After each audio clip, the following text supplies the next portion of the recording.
ಭಾವಾತ್ ಏಡಮೂಕು ಜಡಮತಿರಪಿ ಜಂತುರ್ಜಾಯತೆ ಪ್ರಾಜ್ಞಮೌಲಿಃ ಸಕಲವಚನ ಚೇತೋ ದೇವತಾ ಭಾರತೀ ಸ ಮಮ ವಚಸಿ ನಿಧತ್ತಾಂ ಸನ್ನಿಧಿಂ ಮಾನಸೇ ಚ. ಈ ಸಂಸ್ಕಾರ ಅನ್ನೋ ಶಬ್ದ ಬಹಳ ಭಾರತೀಯ ಪರಂಪರೆಯಲ್ಲಿ ಬಹಳ ವ್ಯಾಪ್ತವಾದದ್ದು. ಅಂದ್ರೆ ಇಟ್ ಈಸ್ ಸೋ ಇಮರ್ಸ್ಡ್. ಜನ ಇದನ್ನ ಬಹಳ ಕೆಡಿಸ್ಬಿಟ್ಟಿದ್ದಾರೆ. ಈಗ ಭಾರತೀಯ ಧರ್ಮದ ಅಥವಾ ಹಿಂದೂ ಧರ್ಮದ ಅನೇಕ ಶಬ್ದಗಳು ಹೇಗೆ ಮೀಡಿಯಾ ಮತ್ತು ಟಿವಿ ಮಾಧ್ಯಮ, ಸಿನಿಮಾ ಮಾಧ್ಯಮದವರು ಕಳಿಸಿದ್ದಾರೆ, ಲೈಕ್ ಮಂಗಳಾರತಿ ಆಗಿರ್ಬೋದು, ಸಂಸ್ಕೃತ ಓದ್ಲೇನು ಅನ್ನೋದಾಗಿರ್ಬೋದು, ಈ ಥರದ್ದು ಅನೇಕ ಶುರು ಮಾಡಿದೆಯಪ್ಪ ಹರಿಕತೆ ಅನ್ನೋದಾಗಿರ್ಬೋದು, ಆಯ್ತಾ ಮಂಗಳಾರತಿ ಅನ್ನೋದಾಗಿರ್ಬೋದು, ಏನ್ ಮಹಾಭಾರತ ರಾಮಾಯಣ ಶುರು ಆಯ್ತಾ, ಈ ಥರದ ಶಬ್ದಗಳನ್ನೆಲ್ಲ ನಮ್ಮ ಅಂದರೆ ದ ಮೋಸ್ಟ್ ಸ್ಯಾಕ್ರೆಡ್ ವರ್ಡ್ಸ್, ನಮ್ಮ ಅತ್ಯಂತ ಪವಿತ್ರವಾದ ಶಬ್ದಗಳನ್ನ ಇವರು ಕಲುಷಿತಗೊಳಿಸಿದ್ದಾರೆ ಅವರ ಭಾಷೆಯಲ್ಲಿ, ಆ ಒಂದು ಮೀಡಿಯಾ ಭಾಷೆಯಲ್ಲಿ. ಸೊ ಹೀಗಾಗಿ ಈ ಸಂಸ್ಕಾರ ಅನ್ನೋ ಶಬ್ದವೂ ಕೂಡ ಹಾಗೇ ಕಲುಷಿತಗೊಂಡಿದೆ. ಎಸ್ಪೆಷಲಿ ಈ ಹಿಂದಿ ಚಲನಚಿತ್ರರಂಗದಲ್ಲಿ ಈ ಅಲೋಕ್ನಾಥ್ ಅನ್ನುವಂಥ ಒಬ್ಬ ನಟನ ಅವನ ಸಂಸ್ಕಾರ ಅನ್ನುವಂಥದ್ದೊಂದು ಶಬ್ದ ಹಿಡ್ಕೊಂಡು ಸುಮಾರು ಮೀಮ್ಸ್ಗಳೆಲ್ಲ ಓಡಾಡಿದ್ವು. ಬಟ್ ಈ ಜನಕ್ಕೆ ಗೊತ್ತಿಲ್ಲ ಸಂಸ್ಕಾರ ಪದದ ಅರ್ಥ ಎಷ್ಟು ಅದ್ಭುತವಾಗಿದೆ, ಎಷ್ಟು ಗಾಢವಾಗಿದೆ. ಪ್ರತಿ ಮನುಷ್ಯನ ಪ್ರಿಮಿಟಿವ್ ಇಯರ್ಸ್, ಅಂದ್ರೆ ಮನುಷ್ಯನ ಸರ್ವತೋಮುಖ ಬೆಳವಣಿಗೆಯಲ್ಲಿ ಈ ಸಂಸ್ಕಾರಗಳು ಎಷ್ಟು ಅದ್ಭುತವಾದ ಕೆಲಸ ನಿರ್ವಹಿಸ್ತವೆ ಅನ್ನೋದು ಇವ್ರು ಯಾರಿಗೂ ಗೊತ್ತಿಲ್ಲ. ಯಾಕಂದ್ರೆ ಇವ್ರಿಗೆ ಅಧ್ಯಯನ ಇಲ್ಲ. ಒಂದು 150 ವರ್ಷಗಳಿಂದ ಇದನ್ನ ಪ್ರಜ್ಞಾಪೂರ್ವಕವಾಗಿ ನಮ್ಮ ಮೇನ್ ಸ್ಟ್ರೀಮ್ ಎಜುಕೇಶನ್ ಸಿಸ್ಟಮ್ ಇಂದ, ನಮ್ಮ ಮತ್ತು ಸಮಾಜದ ವ್ಯವಸ್ಥೆಯಿಂದ ನಿಧಾನಕ್ಕೆ ಇದನ್ನು ದೂರ ಮಾಡಿದ್ದಾರೆ. ಅದ್ರ ಬಗ್ಗೆ ನಾನು ಮಾತಾಡ್ತಾ ಹೋಗ್ತೀನಿ. ನೋಡಿ, ಇಲ್ಲಿ ಈ ಸ್ಲೈಡ್ ಅಲ್ಲಿ, ಈ ವೆಬ್ ಇದರಲ್ಲಿ ನೀವು ನೋಡ್ತೀರಿ, ಸುಮಾರು ಶಬ್ದಗಳಿದೆ. 16 ಅಂತ ಶಬ್ದ ಇದೆ, ಜಾತಕರ್ಮ, ಅಂತ್ಯೇಷ್ಟಿ, ಅನೇಕ ಹೆಸರುಗಳು ಬರೆದಿದೆ. ಇದೆಲ್ಲವೂ ಸೇರಿದ್ರೆ ಒಂದೇನು ನಾವು ನೋಡ್ಬೇಕಾದದ್ದೇನು ಅಂತಂದ್ರೆ, ಇದಕ್ಕೆ ಷೋಡಶ ಸಂಸ್ಕಾರ ಅನ್ನುವಂಥ ಹೆಸರಿಂದ ಕರಿತೀವಿ ನಾವು. ಷೋಡಶ ಅನ್ನೋದು ಅದು ತುಂಬಾ ಪ್ರಾಥಮಿಕ ಶಬ್ದ. 16 ಅನ್ನುವಂಥ ಅರ್ಥ. ಅಂದ್ರೆ ಮನುಷ್ಯನ ಜೀವನದಲ್ಲಿ ಒಟ್ಟು 16 ಸಂಸ್ಕಾರಗಳಾಗಬೇಕು. ಅಂದ್ರೆ 16 ಸಂಸ್ಕಾರ ಅನ್ನೋ ಶಬ್ದಕ್ಕೆ ಅರ್ಥ ಹೇಳಿ ನಾನು ಮುಂದೆ ಹೋಗ್ತೀನಿ. ಸಂಸ್ಕಾರ ಅಂದ್ರೆ ಆ ಒಂದು ಕ್ರಿಯೆ ಆದಮೇಲೆ, ಆ ಒಂದು ಪರ್ಟಿಕ್ಯುಲರ್ ಕ್ರಿಯೆ ಆದಮೇಲೆ ಒಂದು ಇಂಪ್ರೆಷನ್ ಕ್ರಿಯೇಟ್ ಆಗಿರಬೇಕು. ಇದನ್ನ ಬಹಳ ಸರಳವಾದ ಅರ್ಥದಲ್ಲಿ ಹೇಳೋದಾದ್ರೆ, ಈಗ ನಾವು ನೋಟ್ಬುಕ್ ಅಲ್ಲಿ ಪೆನ್ನಿಂದ ಬರೆದ್ರೆ, ಈಗ ಫಾರ್ ಎಕ್ಸಾಂಪಲ್ ಹರಿಸರ್ವೋತ್ತಮ ವಾಯು ಜೀವೋತ್ತಮ ಅಂತ ನಾವು ಒಂದು ಪೇಜಲ್ಲಿ ಬರೆದ್ರೆ, ಸ್ವಲ್ಪ ಅಂದ್ರೆ ಗಟ್ಟಿಯಾಗಿ ಬರೆದ್ರೆ, ಆ ಬರವಣಿಗೆಯ ಇಂಪ್ರಿಂಟ್, ಅಂದ್ರೆ ಅದರ ಇಂಪ್ರಿಂಟ್ ನೆಕ್ಸ್ಟ್ ಪೇಜಲ್ಲಿ ಬಿದ್ದಿರುತ್ತೆ. So you could see next ಪೇಜಲ್ಲಿ ಅದರ ಪ್ರಿಂಟ್ ಬಿದ್ದಿರುತ್ತೆ. ಆದ್ರೆ ಮೂಡಿರಲ್ಲ, ಅದರದೊಂದು ಇಂಪ್ರೆಷನ್ ಬಿದ್ದಿರುತ್ತೆ. ಸೊ ದಟ್ ಈ ಪ್ರಾಸೆಸ್ಗೆ ಸಂಸ್ಕಾರ ಅಂತ ಕರಿತೇವೆ. ಸೊ ಮನುಷ್ಯನ ಜೀವನದಲ್ಲಿ ಆಗುವ ಪ್ರತಿ ಸಂಸ್ಕಾರವೂ ಕೂಡ ಅದೊಂದು ಅವನ ಜೀವನಕ್ಕೆ ಅದೊಂದು ಇಂಪ್ರಿಂಟ್ ಆಗಿರ್ಬೇಕು. ಏನೋ ಒಂದು ಹೊಸ ಬದಲಾವಣೆ ಅಥವಾ ಏನೋ ಒಂದು ಹೊಸದನ್ನ ಅಲ್ಲಿ ಅವನಿಗೆ ಆಗಿರ್ಬೇಕು. ಆ ಥರದ ಒಂದು ಅರ್ಥ ಕೊಡುವಂಥದ್ದು ಸಂಸ್ಕಾರ ಅನ್ನುವಂಥದ್ದು. ಈ ಸಂಸ್ಕಾರಕ್ಕೆ ಬೇರೆ ಬೇರೆ ನಮ್ಮ ಭಾರತೀಯ ಅಂದ್ರೆ ಜೀವನ ಪದ್ಧತಿಯಲ್ಲಿ ಅನೇಕ ರೀತಿ ವ್ಯಾಖ್ಯಾನಗಳು ಸಿಗುತ್ತೆ. ಅಂದ್ರೆ ಇದರಲ್ಲಿ ಪ್ರಧಾನವಾಗಿ ನಾವು ಒಂದು ಪ್ರಮಾಣ ಅಂತ ನಂಬಿರುವಂತಹ ಮಹಾಭಾರತದ ಅಶ್ವಮೇಧಿಕ ಪರ್ವದಲ್ಲಿ ಒಂದು 3 ಶ್ಲೋಕಗಳನ್ನು ನಾನು ಇಲ್ಲಿ ಹೇಳಕ್ ಬಯಸ್ತೇನೆ. ಅಂದ್ರೆ ಪ್ರಮಾಣ ಕೊಟ್ಟು ಹೇಳಬೇಕು ಅನ್ನೋ ದೃಷ್ಟಿಯಿಂದ ಇದನ್ನು ಹೇಳ್ತಾ ಇದ್ದೀನಿ. ಈ 3 ಶ್ಲೋಕಗಳು ಬಹಳ ವಿಸ್ತಾರವಾಗಿ ಹೇಳಕ್ಕೇನು ಹೋಗಲ್ಲ. ಮಹಾಭಾರತದ ಅಶ್ವಮೇಧಿಕ ಪರ್ವದ 903, 904 ಮತ್ತು 905 ಈ 3 ಶ್ಲೋಕಗಳಲ್ಲಿ ಒಟ್ಟಾರೆ ಈ ಸದಾಚಾರ, ಆಮೇಲೆ ಸಂಸ್ಕಾರದ ಮಹತ್ವ, ಷೋಡಶ ಸಂಸ್ಕಾರಗಳ ಮಹತ್ವ ಅನ್ನೋದನ್ನು ಹೇಳಿದ್ದಾರೆ. ಅಂದ್ರೆ ಸದಾಚಾರ, ಹಿಂಸೆ, ಸತ್ಯನಿಷ್ಠೆ ಇದೆಲ್ಲವೂ ಕೂಡ ನಾವು ಮುಖ್ಯ ಧರ್ಮಗಳನ್ನಾಗಿ, ಅಂದ್ರೆ ಆಚಾರ ಪ್ರಥಮೋ ಧರ್ಮೋ ಹಿಂಸಾ ಸತ್ಯಮೇವಚ ದಾನಂ ಚೈವ ಯಥಾಶಕ್ತಿ ನಿಯಮಾಶ್ಚ ಯಮೈ ಸಹ ಅನ್ನುವಂಥ ಮಾತನ್ನ ಮಹಾಭಾರತ ಹೇಳುತ್ತೆ. ಮಹಾಭಾರತ ಅಂದ್ರೆ ವೇದವ್ಯಾಸ ದೇವರು ಹೇಳುವಂಥ ಪ್ರಮಾಣ ಇದು. ಆಮೇಲೆ ಇನ್ನೊಂದು ಅದರ ಮುಂದಿನ ಶ್ಲೋಕ, ಬ್ರಾಹ್ಮಣ, ಕ್ಷತ್ರಿಯ ಮತ್ತು ವೈಶ್ಯರು ಈ ಮೂರು ಜನರಿಗೆ ವೇದಗಳನ್ನು ಓದುವ ಅಧಿಕಾರ ಇರೋದ್ರಿಂದ ಇವರು ಈ ವೇದೋಕ್ತವಾದ ಮಂತ್ರಗಳಿಂದ ಈ 16 ಸಂಸ್ಕಾರಗಳನ್ನ ಮಾಡಿಕೊಂಡ್ರೆ ಲೋಕದಲ್ಲಿ ಪರಲೋಕದಲ್ಲಿ ವೇದ ವಿಹಿತವಾದ ಶರೀರ ಸಂಸ್ಕಾರಗಳು ಮನುಷ್ಯನನ್ನು ಪಾವನಗೊಳಿಸುತ್ತವೆ. ವೈದಿಕೈ ಕರ್ಮಭೈ ಪುಣ್ಯೈರ್ ನಿಷೇಕಾದ್ವಿರ್ ಜನ್ಮನಾಂ ಕಾರ್ಯ ಶರೀರ ಸಂಸ್ಕಾರ ಪಾವನ ಪ್ರೇತ್ಯಚೇಹ ಚ ಅನ್ನುವಂಥ ಶ್ಲೋಕ. ಇದು ಕೂಡ ಮಹಾಭಾರತದ ಪ್ರಮಾಣ ಅಂತ ಹೇಳಬಹುದು. ಇನ್ನು ಸಂಸ್ಕಾರಗಳ ಬಗ್ಗೆ ಹೇಳ್ತದೆ ಇನ್ನೊಂದು ನೆಕ್ಸ್ಟ್ ಮುಂದಿನ ಶ್ಲೋಕ ಏನ್ ಹೇಳ್ತದೆ, ಗರ್ಭಹೋಮೈರ್ ಜಾತಕರ್ಮ ನಾಮ ಚೌಲೋ ಉಪನಯನ್ನೈ ಸ್ವಾಧ್ಯಾಯಸ್ತದೈವಶ್ಚ ವಿವಾಹ ಸ್ನಾತಕ ವ್ರತೈ ಮಹಾಯಜ್ಞಶ್ಚ ಬ್ರಾಹ್ಮೀಯಂ ಕ್ರಿಯತೆ ತನುಹು. ಅಂದ್ರೆ ಗರ್ಭದಲ್ಲಿ ಮಾಡುವ ಸಂಸ್ಕಾರ, ಅದಾದ್ಮೇಲೆ ಹುಟ್ಟಿದ ಮೇಲೆ ಮಾಡುವಂಥ ಒಟ್ಟು ಸಂಸ್ಕಾರಗಳ ಹೆಸರನ್ನು ಹೇಳ್ತಾ ಹೋಗಿ ಇದರಿಂದ ಮನುಷ್ಯ ಪರಮಾತ್ಮನಿಗೆ ಹತ್ರ ಆಗ್ತಾನೆ, ದೇವರ ಒಂದು ಕರುಣೆಗೆ ಪಾತ್ರನಾಗ್ತಾನೆ ಅನ್ನುವಂತಹ ಮಾತನ್ನ ಸಂಸ್ಕಾರ ಹೇಳುತ್ತೆ, ಈ ಶ್ಲೋಕ ಹೇಳುತ್ತೆ. ಈ ಒಟ್ಟು 16 ಸಂಸ್ಕಾರಗಳು ಯಾವ್ಯಾವು ಅನ್ನೋದನ್ನ ಒಂಚೂರು ನಾನು ತಿಳಿಸ್ಕೊಳ್ಬಿಡ್ತೀನಿ. ಅಂದ್ರೆ ಅದಕ್ಕೆ ಹೋಗೋಕ್ಕೂ ಮುಂಚೆ ಬೇರೆ ಬೇರೆಯವರು ಬೇರೆ ಬೇರೆ ಹೇಳ್ತಾರೆ, ಅಂದ್ರೆ ಸುಮಾರು ಬೇರೆ ಬೇರೆ ಅರ್ಥದಲ್ಲಿ ಇದನ್ನು ಹೇಳಿದ್ದಾರೆ. ಒಟ್ಟು ನಾವು ಎಲ್ಲರೂ ಸಾಮಾನ್ಯವಾಗಿ ಒಪ್ಪಿರುವಂತಹ ಸಂಸ್ಕಾರಗಳು ಒಟ್ಟು 16. ಅದರಲ್ಲಿ ಮೊದಲನೇದು ಗರ್ಭಧಾನ, ಪುಂಸವನ, ಸೀಮಂತೋನ್ನಯನ, ಜಾತಕರ್ಮ, ನಾಮಕರಣ, ನಿಷ್ಕ್ರಮಣ, ಅನ್ನಪ್ರಾಶನ, ಚೂಡಾಕರ್ಮ, ಕರ್ಣವೇದ, ವಿದ್ಯಾರಂಭ ಅಥವಾ ವೇದಾರಂಭ, ಉಪನಯನ, ಉಪನಯನ ಆದ್ಮೇಲೆ ಮತ್ತೆ ವೇದಾರಂಭ ಹೀಗೂ ಬರುತ್ತೆ, ವೇದಾರಂಭ. ಅದಾದ್ಮೇಲೆ ಕೇಶಾಂತ ಅಥವಾ ಇದಕ್ಕೆ ದೀಕ್ಷಾಂತ ಅಂತ ಕೂಡ ಕರೀತಾರೆ. ಆಮೇಲೆ 14ನೇದು ಸಮಾವರ್ತನ, 15ನೇದು ವಿವಾಹ, 16ನೇದು ಅಂತ್ಯೇಷ್ಟೆ. ಇದರಲ್ಲಿ ನಾಮಿನ್ಕ್ಲೇಚರ್ ಅಂದ್ರೆ ಹೆಸರಲ್ಲಿ ಒಂಚೂರು ಆ ಕಡೆ ಈ ಕಡೆ ಸ್ವಲ್ಪ ವ್ಯತ್ಯಾಸ ಇದ್ರೂ ಇರಬಹುದು, ಬಟ್ ಒಟ್ಟಾರೆ ಇದು ಹೀಗಿರುತ್ತೆ. This is how it is.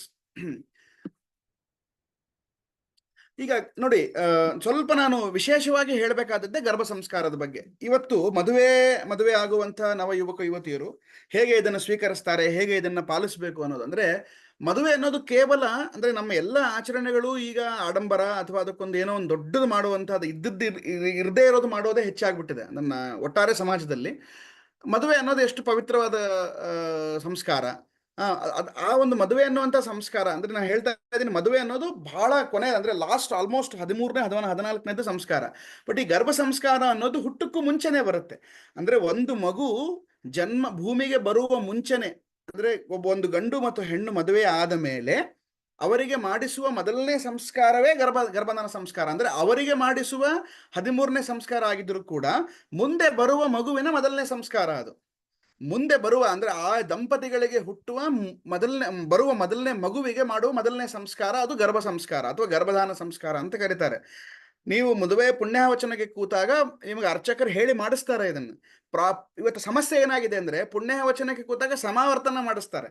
ಗರ್ಭಧಾನ ಸಂಸ್ಕಾರದ ಬಗ್ಗೆ ಯಾರಿಗೂ ಲಕ್ಷಣ ಇರೋದಿಲ್ಲ. ಮದುವೆ ಆದ ಮೇಲೆ ಆಗುವಂತಹ ಆ ಪ್ರಕ್ರಿಯೆ, ಗರ್ಭಧಾನ ಸಂಸ್ಕಾರ ಆದ ಮೇಲೆ ಗಂಡು ಹೆಣ್ಣು ಕೂಡಬೇಕು ಅಥವಾ ಅವರೊಬ್ಬರು ಮಿಲನ ಆಗಬೇಕು ಅನ್ನೋದು ಬಹಳ ಅದ್ಭುತವಾದಂತಹ ಪ್ರಕ್ರಿಯೆ. ಆ ಗರ್ಭ ಸಂಸ್ಕಾರದಲ್ಲಿ ಏನ್ ಹೇಳ್ತಾರೆ, ಫಾರ್ ಎಕ್ಸಾಂಪಲ್ ಒಂದು ಸೂಕ್ಷ್ಮವಾದ ಉದಾಹರಣೆ ಕೊಡ್ತೇನೆ ನಾನು. ಈಗ ನಾವೆಲ್ಲರೂ ಒಂದು ಒಳ್ಳೆ ಮನೆಯಲ್ಲಿ ಇರ್ತೀವಿ ಅಂತ ತಿಳ್ಕೊಳ್ರಪ್ಪ, ಬಹಳ ಮುಂಡೇನ ಎಕ್ಸಾಂಪಲ್ ಕೊಡ್ತಾ ಇದ್ದೀನಿ. ನಾವು ಎಂಥ ಮನೆಯಲ್ಲಿ ಇರ್ಲಕ್ ಬಯಸ್ತೀವಿ, ಆ ಮನೆಯಲ್ಲಿ ಒಳ್ಳೆ ಬೆಳಕಿರಬೇಕು, ಒಳ್ಳೆ ಗಾಳಿ ಬರಬೇಕು, ಅದರಲ್ಲಿ ಸ್ಪೇಸ್ ಇರಬೇಕು, ವೆಂಟಿಲೇಷನ್ ಇರಬೇಕು, ಸ್ಪೇಷಿಯಸ್ ಆಗಿರಬೇಕು, ಪರಿಶುಭ್ರವಾಗಿರಬೇಕು, ಸ್ವಚ್ಛವಾಗಿರಬೇಕು, ಅಲ್ಲಿ ಒಂದು ಡಿವೈನ್ ಫೀಲ್ ಬರಬೇಕು, ಅಂದ್ರೆ ಅಲ್ಲೊಂದು ದಿವ್ಯತೆಯ ಭಾವ ಇರಬೇಕು. ಅಂತಹ ಮನೆಯಲ್ಲಿ ನಾವು ಇರ್ಲಿಕ್ಕೆ ಬಯಸ್ತೀವಿ. ಅಂದ್ರೆ ನಾವು ಜನ್ಮ ತಾಳಿದ ಮೇಲೆ ಭೂಮಿಯಲ್ಲಿ ಅಂತಹ ಮನೆಯಲ್ಲಿ ಇರ್ಲಿಕ್ಕೆ ಬಯಸ್ತೀವಿ ಅಂತಂತಂದ್ರೆ ಗರ್ಭ ಅಂದ್ರೆ ತಾಯಿಯ ಗರ್ಭ ಅದು ಬಹಳ ಪವಿತ್ರವಾದದ್ದು. ಅದಕ್ಕೆ ಗರ್ಭಕ್ಕೂ ಮತ್ತು ದೇವಸ್ಥಾನದ ಗುಡಿಗೂ ಹೋಲಿಸ್ತಾರೆ. ಅದು ಗರ್ಭಗುಡಿ, ಇದು ತಾಯಿಯ ಗರ್ಭ, ಎರಡು ಒಂದೇ ಅಂತ ಅಲ್ಲ. ಅಂದ್ರೆ ಎರಡು ಅಷ್ಟು ಪವಿತ್ರವಾದಂತಹ ಜಾಗ ಅದು. ಅಂತಹ ಜಾಗದಲ್ಲಿ ಪುರುಷ ಮತ್ತು ಸ್ತ್ರೀಯ ಮಿಲನದಿಂದ ವೀರ್ಯದ ಅದರಿಂದ ಹುಟ್ಟುವಂತಹ ಒಂದು ಮಗು, ಅಂದ್ರೆ ಅಲ್ಲಿ ಒಂದು ಆತ್ಮದ ಪ್ರವೇಶ ಆಗ್ತದಲ್ಲ, ಆ ಆತ್ಮದ ಪ್ರವೇಶ, ಆತ್ಮ ಎಂಥ ಮನೆಯಲ್ಲಿ ಇರ್ಲಿಕ್ಕೆ ಬಯಸ್ತದೆ. ಅಂದ್ರೆ ತಾಯಿಯ ಗರ್ಭ ಎಷ್ಟು ಪವಿತ್ರವಾಗಿರ್ಬೇಕು, ಎಷ್ಟು ಪರಿಶುಭ್ರವಾಗಿರ್ಬೇಕು ಅನ್ನೋದನ್ನ ನಾವು ವಿಚಾರ ಮಾಡಬೇಕು. ಆದ್ರೆ ಇವತ್ತು ನಮ್ಮ ಆಹಾರ ಪದ್ಧತಿ, ಇವತ್ತು ನಾವು ತಿನ್ನುವಂತಹ ಪಿಜ್ಜಾ ಬರ್ಗರ್ಗಳು, ಕಲುಷಿತವಾದಂತಹ ಅಂದ್ರೆ ದ್ರವ್ಯ ಶುದ್ಧಿ ಇಲ್ಲದೆ ಇರುವಂತಹ ಊಟದ ಸೇವನೆ, ಆಮೇಲೆ ನಮ್ಮ ವಿಚಾರಗಳು, ನಾವು ನೋಡುವಂತಹ ನೆಟ್ಫ್ಲಿಕ್ಸ್ ಇತ್ಯಾದಿಗಳ ಸಹವಾಸದಿಂದ ಬರುವಂತಹ ಆಲೋಚನೆಗಳು, ಆಮೇಲೆ ಈ ಅಂದ್ರೆ ಕಂಪ್ಲೀಟ್ ಲೈಫ್ ಸ್ಟೈಲ್, ಈ ಚಾತುರ್ಮಾಸದ ಅಲ್ಲಿರುವಂತಹ ವ್ರತಗಳನ್ನ ಬಿಟ್ಟು ಬೇರೆ ಬೇರೆ ಸಿಕ್ಕ ತಿನ್ನೋದು, ಈ ಥರದೆಲ್ಲ ಮಾಡೋದ್ರಿಂದ ನಮ್ಮ ಹೊಟ್ಟೆ ಕೆಟ್ಟು ಬಿಟ್ಟಿದೆ. ಪುರುಷರದಾಗಿರ್ಲಿ ಸ್ತ್ರೀಯರದಾಗಿರ್ಲಿ. ಅಂದ್ರೆ ಆ ಆತ್ಮ ಸೇರೋದಕ್ಕೆ ಪುರುಷನೂ ಕಾರಣ. ಸ್ತ್ರೀಯ ಗರ್ಭದಲ್ಲಿ ಆತ್ಮ ಸೇರೋದಕ್ಕೆ ಪುರುಷನೇ ಪ್ರಧಾನವಾದ ಕಾರಣ. ಪುರುಷ ಸ್ತ್ರೀ ಸೇರಿದಾಗ ಅಲ್ಲೊಂದು ಆತ್ಮ ಗರ್ಭದಲ್ಲಿ ಪ್ರವೇಶ ಆಗ್ತದೆ. ಸೊ ಹೀಗಾಗಿ ಅಂಥ ಪವಿತ್ರವಾದ ಗರ್ಭದಲ್ಲಿ ಎಂಥ ಅಂದ್ರೆ ಆತ್ಮಗಳು ಹೆಂಗ್ ಬಯಸ್ತವೆ, ನಂಗೆ ಪವಿತ್ರವಾದ ಜಾಗ ಬೇಕಪ್ಪ, ಅದಕ್ಕೆ ನಾನು ಬಹಳ ಹೊಲಸಿರುವಂತ ಜಾಗದಲ್ಲಿ ಆತ್ಮಗಳ ಪ್ರವೇಶ ಇಲ್ಲ, ಒಳ್ಳೆ ಆತ್ಮಗಳ ಪ್ರವೇಶಕ್ಕೆ ಮಾಡಕ್ ಸಾಧ್ಯನೇ ಇಲ್ಲ. ಅದಕ್ಕೆ ಇವತ್ತು ಹೇಳ್ತಾರೆ, ಅಂದ್ರೆ ಮಹಾತ್ಮರು ಯಾಕೆ ಹುಡ್ತಾ ಇಲ್ಲ ಅಂತಂದ್ರೆ ಇದೇ ಕಾರಣಕ್ಕೆ ಹುಡ್ತಾ ಇಲ್ಲ ಅಂತಂದ್ರೆ ಅವರು ಆತ್ಮಗಳೆಲ್ಲ ಭಟಕಾಸ್ತಾ ಇವೆ, ಅಂದ್ರೆ ಒಳ್ಳೆ ಗರ್ಭಗಳು ಸಿಗ್ತಾ ಇಲ್ಲ ಅಂತ. ಅದಕ್ಕೋಸ್ಕರ ಆ ಗರ್ಭಗಳಿಗೋಸ್ಕರ ಆತ್ಮಗಳು ಚಡ್ಪಡಾಸ್ತಾ ಇವೆ ಅನ್ನುವಂಥ ಮಾತನ್ನ ನಾವು ಕೇಳ್ತೀವಿ ಒಂದ್ ಕಡೆ. ಸೊ ಇದು ಒಂದು. ಸೊ ಹೀಗಾಗಿ ಗರ್ಭಧಾನ ಸಂಸ್ಕಾರ ಬಹಳ ಬಹಳ ಇಂಪಾರ್ಟೆಂಟ್ ಈ ಪ್ರಾಸೆಸ್ ಅಲ್ಲಿ. ಅಂದ್ರೆ ನೀವು ಯಾವಾಗ ದಂಪತಿಗಳು ಮದುವೆ ನಾವು ಮಕ್ಕಳು ಮಾಡ್ಕೊಳ್ತೀವಿ ಅಂದ್ರೆ ಮದುವೆಯ ಗೃಹಸ್ಥಾಶ್ರಮದ ಮೂರ ಪರಿಕಲ್ಪನೆಯೇ ಇದು ಏನಂತಾರೆ, ಪ್ರಾಜನಿ, ಅಂದ್ರೆ ಒಳ್ಳೆಯ ಸಂತಾನವನ್ನು ಸಮಾಜಕ್ಕೆ ಕೊಡೋದು.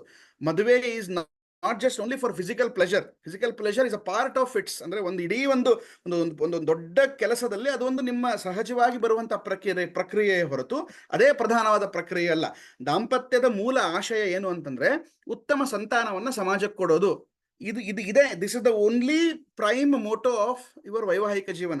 ಹೀಗಾಗಿ ಆ ಒಂದು ಧನ್ಯತಾ ಭಾವವನ್ನು ಇಟ್ಕೊಂಡು ನಾವು ಸಂಸಾರ ಜೀವನ ನಡೆಸಿದರೆ ಮುಂದೆ ಅಂತಹ ಅದ್ಭುತವಾದ ಮಕ್ಕಳು ಹುಟ್ಟೋದಕ್ಕೆ ಸಾಧ್ಯ. This is the primary foundation of ನಮ್ಮ ಗೃಹಸ್ಥಾಶ್ರಮ. ಹೀಗಾಗಿ ಗರ್ಭಧಾರಣ ಸಂಸ್ಕಾರ ಬಹಳ ಮುಖ್ಯ. ಈ ಪ್ರಾಸೆಸ್ ಅಲ್ಲಿ ನೀವು ಯಾವ ರೀತಿ ಆಹಾರ ಉಣಬೇಕು, ಯಾವ ಯಾವ ನಕ್ಷತ್ರ ಯಾವ್ಯಾವ ತಿಥಿಯಲ್ಲಿ ನಿಮಗೆ ಸೇರಲು ಅವಕಾಶ ಇದೆ, ಯಾವ ಯಾವ ನಕ್ಷತ್ರಗಳು ಯಾವ್ಯಾವ ತಿಥಿಗಳು ಸೇರಲು ನಿಷಿದ್ಧ, ಇದೆಲ್ಲವೂ ಇದೆ. ಇದೆಲ್ಲವೂ ಬಹಳ ಕಾಮನ್ ಆಗಿತ್ತು ಒಂದು ಕಾಲದಲ್ಲಿ ನಮ್ಮ ದೇಶ, ನಮ್ಮ ಮನೆಗಳಲ್ಲಿ ಎಲ್ಲ ಹಿರಿಯರಿಗೂ ಗೊತ್ತಿತ್ತು. For example, Ekadashi Dwadashi you are not suppose to indulge. Similarly Trayodashi, ಇದು ಅಂದ್ರೆ Chaturdashi Amavasya Prathipada nothing doing, Dwitiya you can, Panchami you can. So ಹೀಗೆ ಈ ಥರದ್ದೆಲ್ಲ ಬಹಳ ಕಾಮನ್ ಸೆನ್ಸಿಕಲ್ ಆದ ವಿಚಾರಗಳಿವೆ. ನಮ್ಮ ಚಿಕ್ಕ ಮಕ್ಕಳು ಇರಬಹುದು, ಬಟ್ ನೀವು ಇದನ್ನ ಅರ್ಥ ಮಾಡ್ಕೊಳ್ರಿ ಅಷ್ಟೇ. ಈ ಥರದ್ದೆಲ್ಲ ವಿಷಯಗಳು ಗರ್ಭ ಸಂಸ್ಕಾರದಲ್ಲಿ ನಿಮ್ಗೆ ಹಿರಿಯರು ಹೇಳ್ಕೊಡ್ತಾರೆ, ಹಿಂಗೆ ಮಾಡ್ಬೇಕಪ್ಪ, ನೀನು ಹಿಂಗೆ ಬದುಕಬೇಕು, this is how you should. ಅಂದ್ರೆ ಆಯಾ ನಕ್ಷತ್ರ ಆಯಾ ತಿಥಿಗಳಲ್ಲಿ ಒಂದು ಬೇರೆ ಆದಂಥ ಡೈಮೆನ್ಷನ್ ಇರುತ್ತೆ. ಅಲ್ಲಿ ಅಲ್ಲಿ ಅಲ್ಲಿ ಪಂಚಭೂತಗಳ ಇನ್ವಾಲ್ವ್ಮೆಂಟ್ ಇರುತ್ತೆ. ಹೀಗಾಗಿ ಅದು ನಮ್ಮ ಮುಂದಿನ ಜನ್ಮಕ್ಕೆ, ಅಂದ್ರೆ ನಾವು ಯಾವ ಜನ್ಮವನ್ನ ಕೊಡ್ತೀವಿ ಮುಂದೆ ನಮ್ಮ ಪ್ರಜನೆಗೆ, ಅದರ ಒಂದು ವೆಲ್ ಬೀಯಿಂಗಿಗೆ ಅದು ತುಂಬಾ ಹೆಲ್ಪ್ ಆಗುತ್ತೆ. ಹೀಗಾಗಿ ಗರ್ಭ ಸಂಸ್ಕಾರ ಅಂದ್ರೆ ಮಗು ಹುಟ್ಟೋಕ್ಕೂ ಮುಂಚೆನೆ ಇದು ಶುರು ಆಗುತ್ತೆ. ಗರ್ಭ ಸಂಸ್ಕಾರ ಆದ್ಮೇಲೆ ಎರಡನೇ ಸಂಸ್ಕಾರ ಪುಂಸವನ ಅಂತ. ಇದು ಬಹಳ ಜನ ಕೇಳಿರಲ್ಲ. ಇವತ್ತೇನಾಗ್ಬಿಡ್ತದೆ, ಸೀಮಂತ ಅನ್ನೋ ಹೆಸರಿನಲ್ಲಿ ಪುಂಸವನವನ್ನು ಮರೆತು ಬಿಡ್ತಾರೆ. ಪುಂಸವನ ಅನ್ನೋ ಸಂಸ್ಕಾರ ಬಹಳ ಇಂಪಾರ್ಟೆಂಟ್. ಅಂದ್ರೆ ತಾಯಿ ಗರ್ಭ ಧರಿಸಿದ್ದಾಳೆ ಅನ್ನುವಂಥ ಕನ್ಫರ್ಮೇಶನ್ ಸಿಕ್ಕ ಮೇಲೆ, ಅಂದ್ರೆ 3ನೇ ತಿಂಗಳಿಗೆ, ಯಾವಾಗ ಹೇಳ್ತಾರಲ್ಲ 3 ತಿಂಗಳು ಆಗೋವರೆಗೂ ಯಾರು ನ್ಯೂಸ್ ಹೇಳ್ಬಾರ್ದಪ್ಪ ಅಂತ, ಇವಾಗ ಹೆಣ್ಮಕ್ಳೆಲ್ಲ ಹೇಳ್ತಾರಲ್ಲ, 3 ತಿಂಗಳಾದ್ಮೇಲೆ ನಾ ಈ 3 ತಿಂಗಳ ಗರ್ಭಿಣಿ ಅಂತ ನಾವು ನಮ್ಮ ಮನೆಯವರಿಗೆ ತಿಳಿಸೋದು ಅಥವಾ ನಮ್ಮ ರಿಲೇಟಿವ್ಸ್ಗಳಿಗೆ ತಿಳಿಸೋದು, ಅದು ಸಂಪ್ರದಾಯ. ಸೊ ಆ ಪುಂಸವನ ಅನ್ನೋ ಒಂದು ಸಂಸ್ಕಾರ, ಅಂದ್ರೆ ಹಣೆಗೆ ಕುಂಕುಮ ಇಟ್ಟು ಆ ಬೈತಿಲೆಯಲ್ಲಿ ಕುಂಕುಮವನ್ನು ಇಡುವಂಥ ಒಂದು ಒಂದು ಒಂದು ಒಂದು ವಿಶೇಷವಾದಂತಹ ಸಂಸ್ಕಾರ, ಅದು ಪುಂಸವನ ಸಂಸ್ಕಾರ. ಪುಂಸವನ ಆದ್ಮೇಲೆ ಬರೋದು ಸೀಮಂತೋನ್ನಯನ. ಸೀಮಂತೋನ್ನಯನವೂ ಕೂಡ ಇವತ್ತು ಬಹಳ ಆಡಂಬರ, ಫೋಟೋಗಳು ತೆಗೆಯೋದು, ಅವ್ರು ಬಂದು ಆಹೇರಿ ಮಾಡೋದು, ಇವ್ರು ಬಂದು ಇದೇ ಆಯ್ತು. ಬಟ್ ಸೀಮಂತೋನ್ನಯದ ಅರ್ಥ ಏನು? ಸೀಮಂತೋನ್ನಯದ ಅರ್ಥ ಅಂತಂದ್ರೆ ಅವತ್ತು ಕೂಡ, ಅಂದ್ರೆ ಆ ತಾಯಿಗೆ, ಅಂದ್ರೆ ಹುಟ್ಟುವ 7 ತಿಂಗಳು ಅಥವಾ 7ನೇ ತಿಂಗಳಲ್ಲಿ ಸೀಮಂತೋನ್ನಯವನ್ನು ಮಾಡ್ತಾರೆ.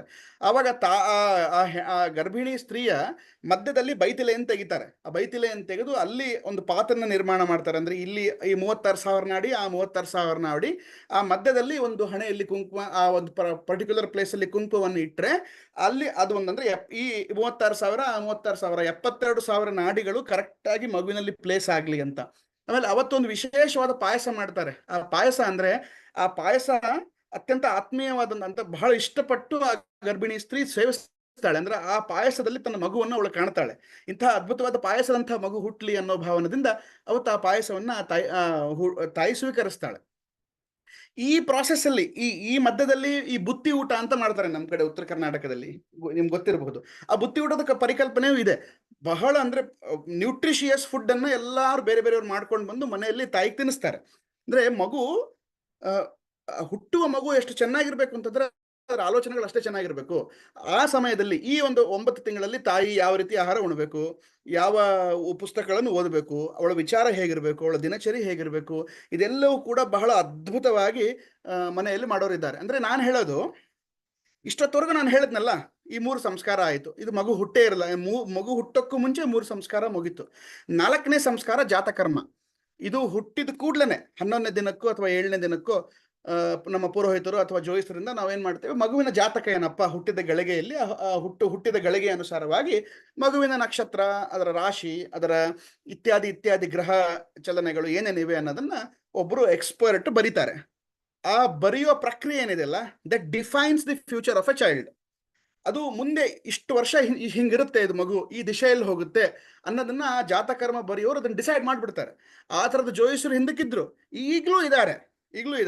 I am count my words, ಆ ಥರದ ಜನ ಈಗಲೂ ಇದ್ದಾರೆ. ಸೊ ಜಾತಕರ್ಮ ಆದ್ಮೇಲೆ ಮುಂದಿನ ಸಂಸ್ಕಾರವೇ ನಾಮಕರಣ ಸಂಸ್ಕಾರ. ನಾಮಕರಣ ಸಂಸ್ಕಾರ ಇವತ್ತು ಸಿಕ್ಕಂಗೆಂದನೋ ಕರಿತೀವಿ ನಮ್ಮ ಮಕ್ಕಳಿಗೆ ಇಡೋ ಹೆಸರಿಗೆ ಅದು ಸಂಬಂಧವೇ ಇಲ್ಲ, ಸೂತ್ರವೇ ಇಲ್ಲ.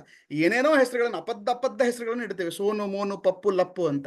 ಅದರ ಹೆಸರು ಎಂಥದ್ದು ಇಡಬೇಕು ಅಂತಂದ್ರೆ ಯಾವಾಗಲೂ ಹರಿನಾಮ ನಮ್ಮ ನಾಲಿಗೆ ಮೇಲೆ ಇರಬೇಕು. ಅದಕ್ಕೆ ಮಗನಿಗೆ ಶ್ರೀಹರಿ ಅಂತ ಇಡಬೇಕು, ಹೆಣ್ಣುಮಗಳಿಗೆ ಶ್ರೀಲಕ್ಷ್ಮಿ ಅಂತ ಹೆಸರು ಇಡಬೇಕು. ಅಂದ್ರೆ ಹರಿನಾಮ ಸ್ಮರಣೆ ಆಗ್ತಿರ್ಬೇಕು. ಅವಾಗ ವಿಷ್ಣುವಿನ ಹೆಸರು ವಿಷ್ಣು ಮತ್ತು ಲಕ್ಷ್ಮಿ ಹೆಸರು ಮನೆಯಲ್ಲಿ ಯಾವಾಗಲೂ ಪ್ರಜ್ವಲಿಸ್ತಾ ಇರಬೇಕು. ಹೀಗಾಗಿ ದೇವರ ಹೆಸರು ಇಡಬೇಕು ಮಕ್ಕಳಿಗೆ ಅನ್ನುವಂಥ ನಾಮಕರಣ ಸಂಸ್ಕಾರ ಬಹಳ ಬಹಳ ಇಂಪಾರ್ಟೆಂಟ್ ಆದಂಥ ಸಂಸ್ಕಾರ. ಅಂದ್ರೆ ಹೆಸರು ಒಬ್ಬ ಇಂಡಿವಿಜುವಲಿನ ಬೇಸಿಕ್ ಐಡೆಂಟಿಟಿ ಅದು. ಇದು ನನ್ನ ಹೆಸರಪ್ಪ. ಸೊ ಅದು ಬಹಳ ಪವಿತ್ರವಾಗಿರ್ಬೇಕು.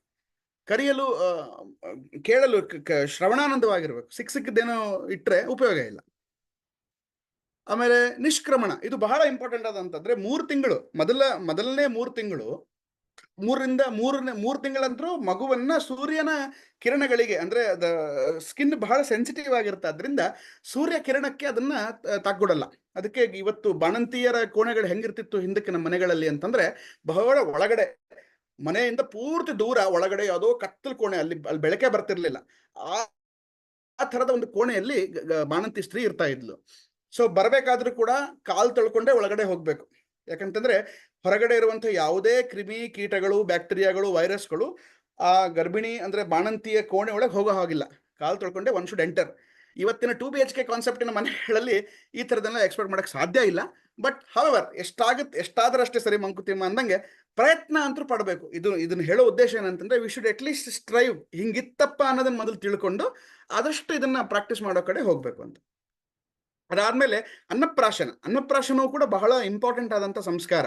ಅಂದ್ರೆ ಮಗು ತಾಯಿಯ ಹಾಲಿನ ಜೊತೆಗೆ ಅಂದ್ರೆ ಸಾಲಿಡ್ ತಿನ್ನಕ್ ಶುರು ಮಾಡ್ಬೇಕು ಅಂತ. ಅನ್ನ ಅಂದ್ರೆ ಗಂಜಿ, ಅನ್ನ, ಈ ತರದ ವಸ್ತುಗಳನ್ನು ತಿನ್ನಕ್ ಶುರು ಮಾಡುತ್ತೆ, ಹಣ್ಣು ಇತ್ಯಾದಿಗಳನ್ನು ಶುರು ಮಾಡುವಂತ ಒಂದು ಪ್ರಕ್ರಿಯೆ. ಇದು 7ನೇ ತಿಂಗಳಿಗೆ, ಮೋಸ್ಟ್ಲಿ 9ನೇ ತಿಂಗಳಿಗೆ ಒಬ್ಬೊಬ್ರು ಮಾಡ್ತಾರೆ. ಇದು ಅನ್ನಪ್ರಾಶನ ಸಂಸ್ಕಾರ ಅನ್ನುವಂಥ ಒಂದು ಸಂಸ್ಕಾರ, ಬಹಳ ಇಂಪಾರ್ಟೆಂಟ್ ಆದ ಸಂಸ್ಕಾರ. ಈ ನಿಷ್ಕ್ರಮಣದ ಬಗ್ಗೆ ಒಂದು ಮಾತು ಹೇಳಬೇಕು. ಈ ಕೃಷ್ಣನ ಜೀವನ ಚರಿತ್ರೆಯಲ್ಲಿ ಒಂದು ಮಾತು ಬರುತ್ತೆ. ಕೃಷ್ಣ ಮೊದಲನೇ ಬಾರಿ ಹುಟ್ಟಿದ ಹೊರಗೆ ಬಂದ ಮೇಲೆ ಅವನು ತಾಟಕ ಸಂಹಾರ ಮಾಡ್ತಾನಲ್ಲ, ಈ ಬಂಡಿಯನ್ನು ಒದಿತಾನಲ್ಲ, ಬಂಡಿ, ಈ ಥರದ್ದೆಲ್ಲ. ಅಂದ್ರೆ ಕೃಷ್ಣ ಮೊದಲು ಹೊರಗೆ ಬಂದ್ಮೇಲೆ ಈ ಎಲ್ಲ ಅರಸರು, ಈ ಎಲ್ಲ ರಾಕ್ಷಸರು ಕಂಸ ಕಳಿಸ್ತಾನೆ. ಅವಾಗ ಕೃಷ್ಣ ಇವರನ್ನೆಲ್ಲ ಸಾಯಿಸ್ತಾನೆ. ಪೂತನಿ ಬರ್ತಾಳೆ, ಇನ್ನೊಬ್ಬವನ್ ಬರ್ತಾನೆ. ಇವರೆಲ್ಲರೂ ಕೂಡ ನಿಷ್ಕ್ರಮಣದ ನಂತರ ಬರೋರು. 3 ತಿಂಗಳು ಆದ್ಮೇಲೆ ಬರ್ಬರೋರು. ಯಾಕಂದ್ರೆ 3 ತಿಂಗಳವರೆಗೂ ಕೃಷ್ಣನ ದರ್ಶನ ಯಾರಿಗೂ ಆಗ್ತಿರ್ಲಿಲ್ಲ. 3 ತಿಂಗಳು ಆದ ಮೇಲೆ ಕೃಷ್ಣ ರಾಕ್ಷಸರನ್ನು ಕೊಲ್ಲಕ್ಕೆ ಶುರು ಮಾಡ್ತಾನೆ. ಎಸೆನ್ಷಿಯಲಿ ಇಲ್ಲಿ ಏನ್ ಮೆಸೇಜ್ ಹೋಗುತ್ತೆ ಅಂದ್ರೆ, ನಿಷ್ಕ್ರಮಣದ ನಂತರವೇ ಮಗು ಹೊರಗೆ ಬರಕ್ ಶುರು ಆಗುತ್ತೆ ಅಂತ. ಅಲ್ಲಿವರೆಗೂ ಮಗುವಿನ ದರ್ಶನ ಯಾರೂ ಮಾಡಲ್ಲ. ತಂದೆ ಬಿಟ್ರೆ ಪ್ರಾಯ ಯಾರು ಮಗುವಿನ ಮುಖ ನೋಡಿರಲ್ಲ. ಅಂದ್ರೆ ಆ ಬಾಣಂತಿ ಅಂದ್ರೆ ತಾಯಿ ಅಥವಾ ತಾಯಿಯ ಅವಳ ಬಾಣಂತಿಯನ್ನ ಆರೈಕೆ ಮಾಡುವಂತಹ ಒಂದಿಬ್ರು ಏನ್ ಸೂಲಗಿತ್ತಿರೋ ಅಥವಾ ನಮ್ಮ ಭಾಷೆಯಲ್ಲಿ ಏನ್ ಕರೀತಾರೆ, ಆಯಾ ಊರಿನ ಭಾಷೆಯಲ್ಲಿ ಏನ್ ಅವ್ರನ್ನ ಕರೀತಾರೆ, ಅವ್ರು ಬಿಟ್ರೆ ಯಾವುದೇ ಪುರುಷನಾಗ್ಲಿ ಮತ್ತೆ ಬೇರೆ ಹೆಣ್ಮಕ್ಳಾಗಿ ಸಿಕ್ಕವರನ್ನ ಯಾರನ್ನು ಒಳಗೆ ಬಿಡ್ತಾ ಇರ್ಲಿಲ್ಲ. ಸೊ ದಟ್ ಈಸ್ ಬಹಳ ಇಂಪಾರ್ಟೆಂಟ್ ಆದಂತ ಸಂಸ್ಕಾರ ಅದು. ಅಂದ್ರೆ ಅಲ್ಲಿ ಒಂದು ಮಗುವಿನ ಇಮ್ಯೂನ್ ಡೆವಲಪ್ ಆಗ್ತಾ ಹೋಗುತ್ತೆ, ಅಂದ್ರೆ ಇಮ್ಯುನಿಟಿ ಡೆವಲಪ್ ಆಗ್ತಾ ಹೋಗುತ್ತೆ. ಇದು ಅನ್ನಪ್ರಾಶನ ಆದ್ಮೇಲೆ ಚೂಡಾಕರ್ಮ ಇದು ಸ್ವಲ್ಪ ಕಾಂಟ್ರವರ್ಷಿಯಲ್ ಆಗಿದೆ. ಇದು ಮಾಡ್ತಾ ಇರೋದು ಏನಂದ್ರೆ, ಗಂಡು ಮಕ್ಕಳಿಗೆ ನಮ್ಮಲ್ಲಿ ಜಾವಳ ಅಂತ ಮಾಡ್ತಾರೆ 9ನೇ ತಿಂಗಳಿಗೆ, ಇದು ಚೂಡಾಕರ್ಮ. ಇದು ಸಂಸ್ಕಾರದ ಪಾರ್ಟ್ ಅಲ್ವೋ ಇದು ಇನ್ನೂ ಅನ್ನೋ ಕೂಡ ಚರ್ಚೆ ಇದೆ. ಬಟ್ ಇದು ಜಾವಳ, ಹೆಣ್ಮಕ್ಳಿಗೆ ಈ ಥರದ್ದು ಯಾವುದೂ ಇರಲ್ಲ. ಅದಾದ್ಮೇಲೆ ಕರ್ಣವೇದ ಕಿವಿ ಚುಚ್ಚಿಸೋದು. ಇದು ಗಂಡ್ ಮಕ್ಳಿಗೂ ಚುಚ್ಚಿಸ್ತಾರೆ, ಹೆಣ್ಮಕ್ಳಿಗೂ ಚುಚ್ಚಿಸ್ತಾರೆ. ಅಂದ್ರೆ ಈ ಕಿವಿಯಲ್ಲಿ ಬೇಸಿಕಲಿ ನೋಡ್ರಿ, ಕಿವಿ ಹಿಂಡ್ತಾರೆ ಏನಾದ್ರು ತಪ್ಪು ಮಾಡಿದ್ರೆ. ಕಿವಿ ಅದು ನಮ್ಮ ಈ ಚೈತನ್ಯ ಪ್ರಜ್ಞೆಯನ್ನು ಜಾಗೃತಿ ಮಾಡುತ್ತೆ ಕಿವಿ. ಈ ಕಿವಿಯ ಇಲ್ಲಿ ಒಂದು ರಂಧ್ರ ಮಾಡಿದ್ರೆ ಏರ್ ಅಂದ್ರೆ ಗಾಳಿಯಲ್ಲಿ, ಅಂದ್ರೆ ದೇಹದ ಗಾಳಿ ಬ್ಯಾಲೆನ್ಸ್ ಮಾಡುತ್ತೆ. ಅಂದ್ರೆ ವಾಯುದೇವರು ಕರೆಕ್ಟ್ ಆಗಿ ಇರ್ತಾರೆ ನಮ್ಮ ಜಾಗದಲ್ಲಿ, ನಮ್ಮ ದೇಹದಲ್ಲಿ ಕರೆಕ್ಟ್ ಆಗಿ ವಾಯುದೇವರನ್ನ ನಾವು ಸ್ಥಾಪನೆ ಮಾಡ್ಲಿಕ್ಕೆ ಕಿವಿ ಚುಚ್ಚಿಸ್ಬೇಕು. ಅಂದ್ರೆ ಇಟ್ ಈಸ್ ಅರ್ತ್ ಎಲಿಮೆಂಟ್ ಅಂತ. ಗಾಳಿಯ ಒಂದು ಸ್ಥಿರತೆಗೆ ಕರ್ಣವೇದ ಮಾಡಿಸ್ಬೇಕು. ಅದಕ್ಕೆ ಇವತ್ತು ನೋಡ್ರಿ, ವಿದ್ವಾಂಸರು ಯಾವಾಗ್ಲೂ ಕಿವಿಯಲ್ಲಿ, ಈಗ ನಾವು ಗೃಹಸ್ಥರು ಹಾಕೊಳ್ತೀವೋ ಬಿಡ್ತೀವೋ ಗೊತ್ತಿಲ್ಲ, ಬಟ್ ವಿದ್ವಾಂಸರು ಮಾತ್ರ ಹಾಕೊಂಡಿರ್ತಾರೆ ಕಿವಿಯಲ್ಲಿ ಏನೋ ಒಂದು ಸಣ್ಣದ ಹರಳು ಅಥವಾ ಯಾವುದೋ ಒಂದು ವಸ್ತುವನ್ನ, ಒಂದು ಆರ್ನಮೆಂಟ್ ಅನ್ನ ಹಾಕೊಂಡಿರ್ತಾರೆ. ಸೊ ದಟ್ ಅದೇನಾಗುತ್ತೆ ಅಂತಂದ್ರೆ, ಅವರಿಗೆ ಅಧ್ಯಯನದ ಕ್ರಮದಲ್ಲಿ ಅವರ ಪ್ರಜ್ಞೆ ಜಾಗೃತಿ ಮಾಡಿರುತ್ತೆ, ಅವರ ಮೆಮೊರಿ ಪವರ್ ಜಾಗೃತವಾಗಿರ್ತದೆ, ಅವರು ಸ್ಟೇಬಲ್ ಆಗಿರ್ತಾರೆ, ಅವರು ವಿಚಲಿತರಾಗೋದಿಲ್ಲ ಕಿವಿ. ಅದಕ್ಕೆ ಕರ್ಣವೇದ ಅನ್ನುವಂಥದ್ದನ್ನು ಮಾಡಿಸ್ತಾರೆ. ಅದಾದ್ಮೇಲೆ ವಿದ್ಯಾರಂಭ ಎಸೆನ್ಷಿಯಲಿ 6ನೇ ವಯಸ್ಸಿನ ನಂತರ ಅಥವಾ 7ನೇ ವಯಸ್ಸಿಗೆ ವಿದ್ಯಾರಂಭ ಮಾಡಬೇಕು. ಸ್ಲೋಲಿ ಸಣ್ಣ ಪುಟ್ಟ ಅಕ್ಷರಗಳನ್ನು ಕಲಿಯೋ ಪ್ರಕ್ರಿಯೆ ಇರ್ತಿತ್ತು. ಅದಾದ್ಮೇಲೆ ಉಪನಯನ ಸಂಸ್ಕಾರ ಮತ್ತು ಮರುಹುಟ್ಟು, ಅಂದ್ರೆ ಮಗುವಿನ ಮರುಹುಟ್ಟು, ಒಂದು ಗಂಡು ಮಗುವಿನ ಮರುಹುಟ್ಟೆ ಉಪನಯನ ಸಂಸ್ಕಾರ. ಅಲ್ಲಿ ಅವನಿಗೆ ಸಂಧ್ಯಾವಂದನೆ ಮಾಡುವಂತಹ ಅಧಿಕಾರ ಸಿಗುತ್ತೆ, ವೇದಗಳನ್ನು ಓದುವಂತಹ ಅಧಿಕಾರ ಸಿಗುತ್ತೆ. ಮುಂದಿನ ಸಂಸ್ಕಾರವೇ ವೇದಾರಂಭ ಇವತ್ತಿನ ವಿದ್ಯಾರಂಭ ಅನ್ನುವಂಥ ಒಂದು ಸಮೀಕರಣಕ್ಕೆ ನಾವು ತಗೊಳ್ಬಹುದು. So this is how it is. ಅಂದ್ರೆ ಇವನು ಇದರಿಂದ ಗುರುಕುಲವಾಸವೂ ಕೆಲವೊಂದು ಸರ್ತಿ ಅದನ್ನ ಸಂಸ್ಕಾರ ಅಂತ ಕರೀತಾರೆ, ಹಂಗೇನಿಲ್ಲ. ಅವನು ವೇದಾರಂಭ ಉಪನಯನ ಆದ್ಮೇಲೆ ಅವನನ್ನ ಗುರುಕುಲ ಕಳಿಸ್ಕೊಡ್ತಾರೆ. ಅವನು ಅಲ್ಲಿ ಒಂದು 12 ವರ್ಷ 14 ವರ್ಷ ಇರ್ತಾನೆ. ಈ ಕೇಶಾಂತ ಅಥವಾ ದೀಕ್ಷಾಂತ ಅಂತಂದ್ರೆ, ಮುಗಿತಪ್ಪ ನಿನ್ನ ಸ್ಟಡೀಸ್ ಮುಗಿತು ಅಂತ ಗುರುಗಳು ಹೇಳ್ತಾರೆ. So you are done with your studies, you can go ಅನ್ನುವಂಥ ಒಂದು ಪ್ರಾಸೆಸ್. ಅಲ್ಲಿ ಮತ್ತೆ ಗುರುವಿನ ಬೋಧನೆ ಆಗುತ್ತೆ. ಗುರು ವಿಶೇಷವಾದಂತಹ ಬೋಧನೆಯನ್ನ ಶಿಷ್ಯನಿಗೆ ಮಾಡ್ತಾರೆ.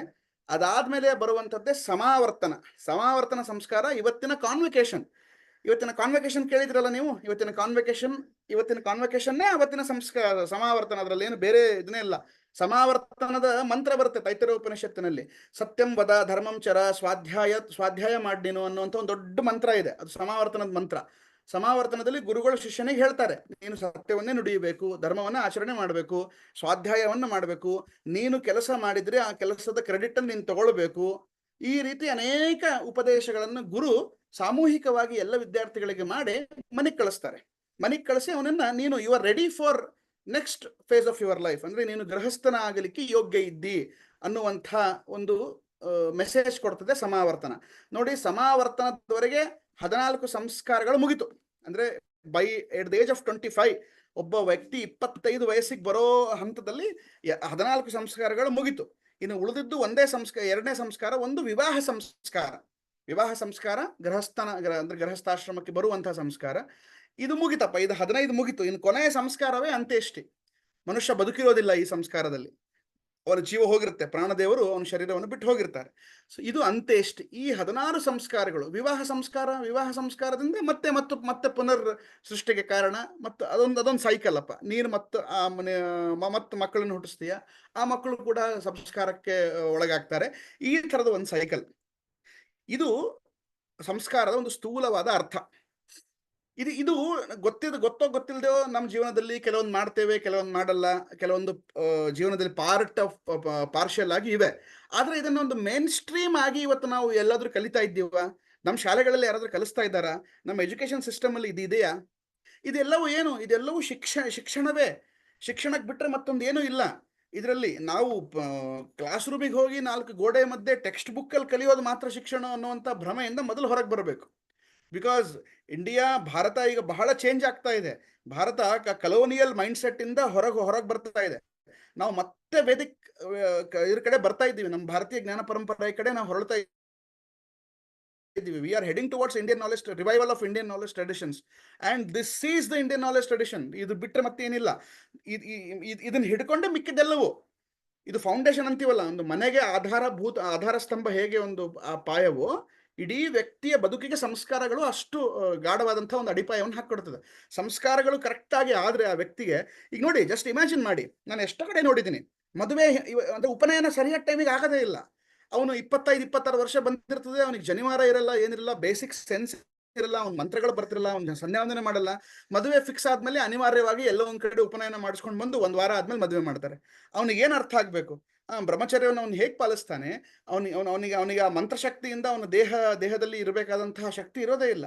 ಉಪನಯನಗಳು ಲೇಟ್ ಆಗ್ತಾ ಇದೆ, ವಿವಾಹಗಳು ಲೇಟ್ ಆಗ್ತಾ ಇದೆ, ಸಂತಾನ ಲೇಟ್ ಆಗ್ತಾ ಇದೆ. ತುಂಬಾ there are lot of issues. ಅಂದ್ರೆ ನಮ್ಮ ಸಂಸ್ಕಾರಗಳ ಅರಿವಿಲ್ಲದೆ ಇದ್ದಾಗ ನಾವು ಎಡವ್ತಾ ಇದ್ದೇವೆ. ಇದು ಏನೋ ಒಂದು ಕಸ್ಟಮ್ ತರ ಮಾಡ್ಕೊಂಡು ಹೊರಡ್ತಾ ಇದ್ದೇವೆ ಹೊರತು, ಇದು this is something very unique ಅನ್ನುವಂಥ, ಇದು ಪರಂಪರಾನುಗತವಾಗಿ ನಮ್ಮ ಭಾಗದಲ್ಲಿದೆ, ನಮ್ಮ ದೇಶದಲ್ಲಿದೆ, ನಮ್ಮ ಜೀವನ ಪದ್ಧತಿಯಲ್ಲಿದೆ. Basically it is part of our lifestyle. ಇದು ನಮಗಿಲ್ಲ. ಈ ಪ್ರಜ್ಞೆಯಿಂದ ನಾವು ಹೊರಗೆ ಬರ್ತಾ ಇದ್ದೀವಿ. ಹೀಗಾಗಿ ಕೆಲವೊಂದು ಕಡೆ ಈಗ ವೇದ ಗುರುಕುಲಗಳಾಗಿರ್ಬಹುದು, ಪಾಠಶಾಲೆಗಳಾಗಿರಬಹುದು, ಪೂರ್ಣ ಪ್ರಮತಿ ಅಂತ ಗುರುಕುಲ ಆಗಿರ್ಬಹುದು, ಈ ಥರದ ಗುರುಕುಲಗಳಲ್ಲಿ ಈ ಪದ್ಧತಿಯ ಬಗ್ಗೆ ಸ್ವಲ್ಪ ಅಲ್ಲಲ್ಲಿ ಜಾಗೃತಿ ಮೂಡಿಸುವಂತ ಕೆಲಸ ಆಗ್ತಾ ಇದೆ.